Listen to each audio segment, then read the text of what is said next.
can't be a singular expression of myself. There's too many parts, too many spaces, too many manifestations, too many lines, too many curves, too many ways, too many journeys, too many mountains, too many rivers, too many. The 22 seconds that the Can I Hold the Mic interlude take up on this album unload the album's spiritual and self-realized ascension in such a short but stark microcosm. It almost blasted me back, the realization that the vast outside world is enough to find new creative reflections in. The best way that I can visualize it is like the camera zooming away from Solange in the center of the frame to reveal the wider landscape and eventually the world around her, which she will eventually draw upon to mark her own personal growth. The build-up is gradual but also quick-paced. You almost miss it, the keyboard melody following her spoken word beat poetry, serving to emphasize each syllable during this realization of the overwhelming, like a shadow looming over her, before the sinister chords join in like a boost of determination to press forward and explore. Too many lines, too many curves, too many troubles, too many journeys. Solange could go on with the too manys, but the track cuts off cleverly on the next and then thrusts you right into the next song.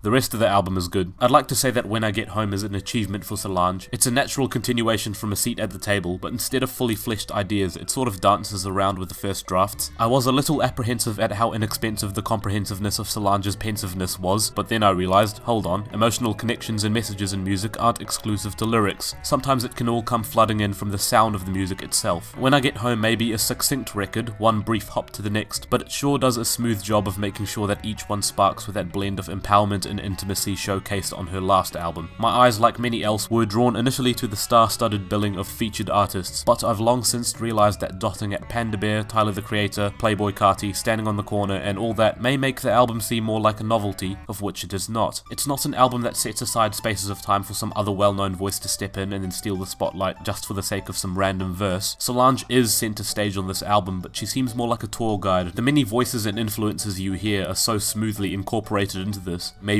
it's subtle vocal backing, or making sure that if they do have a prominent voice on the record, they and Solange have unmistakable chemistry. The first example I think of is The Dream on Binz, but of course, they trade verses so seamlessly that the moment that you realize Solange isn't the one that is singing comes hilariously late. Though of all the artists that you would expect the unmistakable chemistry with Solange to happen with, I'd honestly expect Froggy Fresh to have more of a potency than Playboi Carti, but his ad-libbing throughout the track is a wonderful addition to Almeda as Solange names off quickfire icons and traits synonymous with black people, even to match Carti's own signature sporadic flow. Even when Carti takes a moment for himself, Solange is just singing along in the background. I think it's a clever moment on the album that even seems to call back to the southern technique of chopped and screwed cassette mixtapes on a musical level. The song Down with the Clique comments on black artists that make it big but will always have ties to their roots, their hometowns, their familial communities. Solange doesn't use detailed words to bring this to mind, she merely expresses it through her voice, or the instrumental that seeps with it. Sound of Rain might be my favourite song for that reason. No, it's not just because it reminds me of Shooting Star Summit from Paper Mario, but the radiant, glimmering sound certainly helps. As Solange finds the sound of rain a calming escape from what keeps her stressed in the real life, synth melodies squelch and trickle, vocal harmonies swing like swifts of cold wind. It's that one rule I like, showing, not telling. Although telling is nice, but showing can have so much power, you know? I like A Seat at the Table a fair bit, and it definitely has the big feast centerpiece like Cranes in the Sky, whereas When I Get Home isn't so much a big bite banquet kind of album, more than it just evenly spreads out the marmalade. So while it is a 6 out of 10, just know that it does peak into 7 territory at points, and that 6 to 7 still means that I approve heartily of what I heard. I think Solange has some nuanced manners of deliverance. I just reckon that nuance comes and goes in waves here, so while its embrace of what we already know and potentially enjoy about neo-soul is pretty clear-cut, even a bit plain when it's on the slow-mo jazz chord progression float like Name Another Neo-Soul Joint I Bet You Could, the album still finds evocative ways to feel comforting and reassuring every once in a while. I wasn't kidding when I said that the 22-second interlude had the most impact on me. Meanwhile, Wait to the Show sort of coasts along with its main tagline tiring out, even having the confidence to say as if that's gonna prod the song a little bit more. Unfortunately, it's a little bit passive in these moments. I'm at least glad that it's a consistent album with everything flowing smoothly like brown liquor,